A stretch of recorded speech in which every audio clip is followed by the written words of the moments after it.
注意，本片由無感情嘅 AI 配音，並有粗俗用語，不是為兒童而設。喺影片開始之前，多謝以上嘅金主嘅鼓勵同支持，大家記得按下訂閱先唔會錯過之後關於黐卡哇同自嘲紅嘅資訊。故事接住斗大福篇之後，才藝表演比賽嘅冠軍，最後係由翻唱睡衣派對手烏娃娃烏亞嘅第14號參加者獲得。大會即時叫佢哋再一次表演俾現場嘅小可愛睇。原來呢首歌嘅原唱者，即係睡衣派對嗰4位成員都有喺現場睇佢哋表演。其中3位睡衣成員，簡稱睡衣紅紫白，聽到有人翻唱佢哋首歌得獎就開心到跳起。但係着綠色睡衣嘅小可愛，簡稱睡衣綠，就勁安靜，好似有心事唔出聲。睡衣紅紫白就問佢係咪中咗風，使唔使撲白車？睡衣綠就扮冇嘢，即刻拍晒手掌話好好睇，好興奮。畫面一轉，睡衣派對成員繼續喺各地巡迴演唱，唱住佢哋首新歌叫《廚房的秘密》。可惜呢首新歌嘅反應，睡衣綠覺得唔及佢舊嗰首烏娃娃烏亞咁好。佢哋表演完翻入後台，睡衣綠自己就坐埋一邊休息，不停喺度諗緊頭先2首歌嘅反應太大分別，於是越諗就越大壓力，不停喺度嘆氣。而睡衣紅紫白就以為睡衣綠攰得仔先至咁嘅樣。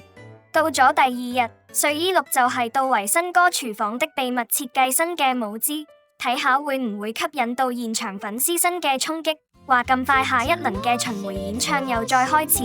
今次睡衣綠紅紫白就用新嘅舞姿演唱《廚房的秘密》，可惜粉絲嘅反應都係唔及烏娃娃烏亞咁好。睡衣綠見咁嘅情況，唯有孤注一擲，一翻入後台就埋頭苦幹，係本小戲寶道再作一首新歌。睡衣紅紫白見到佢咁肉緊，開始為佢有啲擔心。過咗一陣，睡衣紅紫白喺度練習緊舞姿嗰陣，睡衣綠變咗初號機咁暴走，跑到索晒氣過嚟揾佢哋。原來佢又作咗首新歌，歌名叫做《骸骨》。睡衣紅紫白即刻睇下啲歌詞啦，點知首歌歌詞係勁恐怖，大概意思係骨頭不停咔咔聲響，一唔小心就散晒，仲俾隻衰狗發現，將啲骨頭帶到佢嘅地下室，所以唔好再抱怨骨頭會咔咔聲。睡衣紅紫白見到咁嘅歌詞，知道睡衣綠已經走火入魔，都唔好意思叫睡衣綠再作過，驚佢嬲嬲豬。去到下一場巡迴演出，睡衣派對就同大家講有首新歌送俾大家，現場嘅小可愛勁興奮咁估係咩歌呢？突然成個舞台畫面黑晒，着翻燈之後，睡衣派對就着晒骨頭道具制服行出嚟，勁有型。點知睡衣綠一開聲唱第一句，個風格嚇到現場嘅小可愛靜晒擰晒頭。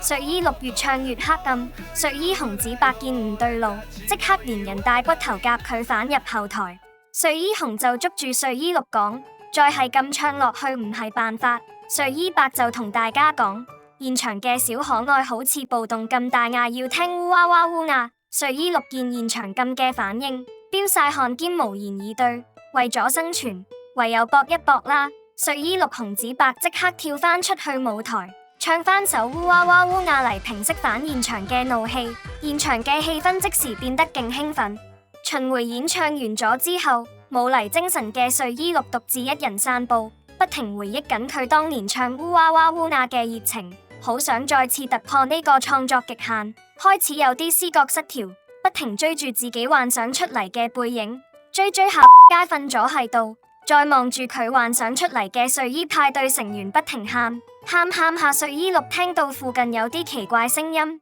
就爬翻起身匿埋喺樹後睇下咩料。睡衣綠就發現佢啲粉絲個個都着咗件印有睡衣派對 logo 嘅底衫，喺度搞緊個最喜歡歌曲龍虎榜。點知佢偷聽到最喜歡歌曲就係烏娃娃烏亞，睡衣綠個心情即刻跌入深淵慘叫，點解唔係佢啲新出嘅歌呢？接受唔到事實嘅睡衣綠好似想準備進化成為奇美拉，突然之間兔哥無端端走埋嚟趁熱鬧，八卦望咗幾下，跟住就行開咗。睡衣綠正諗住變奇美拉嗰陣，就聽到粉絲們唱緊佢首廚房的秘密，估唔到唱下仲唱埋佢首新歌骸骨。睡衣綠心情開始變好，原來大家都一直中意佢嘅作品。最後睡衣綠俾班粉絲感動到喊咗出嚟，衝破心魔，就打消咗進化成為奇美拉嘅諗法。自此之後，睡衣綠好似上咗電，充滿活力咁演出，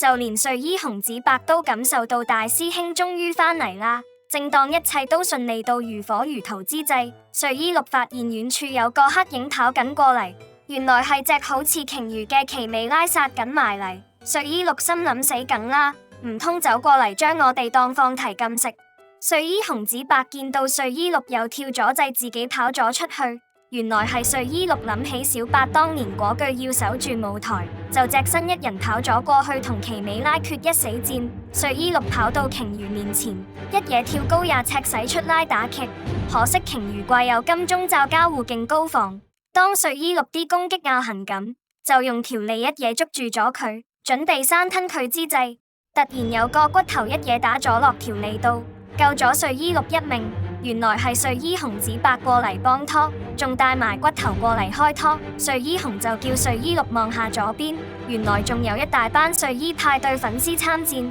睡衣綠企返起身，見大家齊晒人，就大叫睡衣嘅聲目，全部人就唱住骸骨之歌衝過去鯨魚怪度打佢鑊金。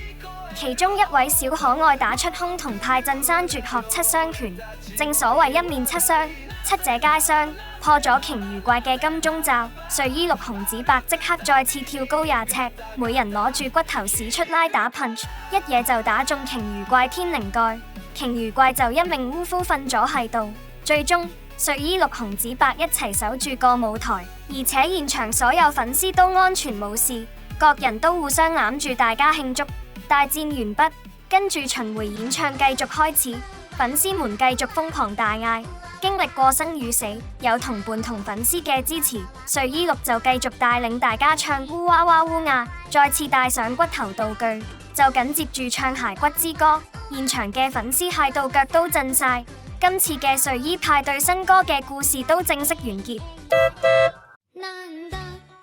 總結下今天故事同個人見解。相信有唔少嘅觀眾都係俾睡衣派對首烏娃娃烏亞帶入坑，而雞俾我自從喺 YouTube 聽到呢首歌之後就進入卡哇痴嘅無盡深淵，而家首歌熟到我已經識得唱同埋跳，咁耳熟能詳嘅歌一定喺大家心目中已經佔一席位。睡衣綠突然之間改變曲風，創作另外一首風格嘅流行曲，相信同佢個人嘅創作低潮都有好大關係。一班小可愛粉絲未必能夠短時間接受得到，正如當初小白配音員進入變聲期嗰陣，為大家帶嚟青春期嘅小白，唔少觀眾都聽唔慣，有部分人更加建議換咗個配音員，但得到長野老師喺 X 上面公開支持小白配音員繼續配音，所以小白嘅聲音就陪伴大家一齊慢慢成長。睡衣綠後來都發現有部分小可愛除咗識得唱烏娃娃烏亞之外，原來另外2首新歌都已經開始朗朗上口，就係因為咁樣而開心返，無再諗埋一面走火入魔。亦都好似呢一個 channel 咁樣，一開始都有好多人認為小可愛呢一套合家歡動畫唔應該用粗俗字眼，而且林亂幫黐仔改花名，但係都漸漸越嚟越多人睇我呢一個 channel，變到而家身邊嘅朋友好順口叫黐仔做肥黐，證明雞髀嘅努力都冇白費，相信大家都睇得非常開心。粵語版嘅黐卡哇睡衣派對新歌篇解說大致係咁多，歡迎大家留言對呢篇有啲咩睇法，中意嘅俾個心心同訂閱呢個頻道支持下，仲有記得 share 俾更多中意黐卡哇或自嘲紅嘅朋友睇。最後送上睡衣派對新歌篇主題曲俾大家欣賞。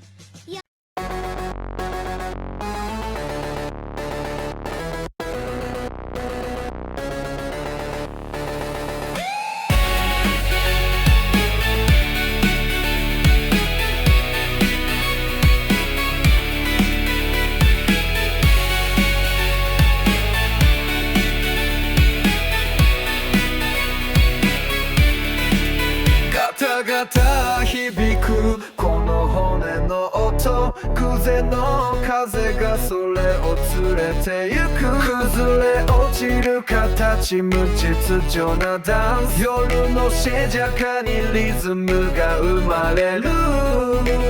犬が見つけたその白実の闇へ影の中で骨がまた響くその音が未来へ響くメッセージガタガタガタガタ聞こえる音文句言うなよ俺たちも言わないなぜならなぜならなぜならば歩くたびにガタガタ響くから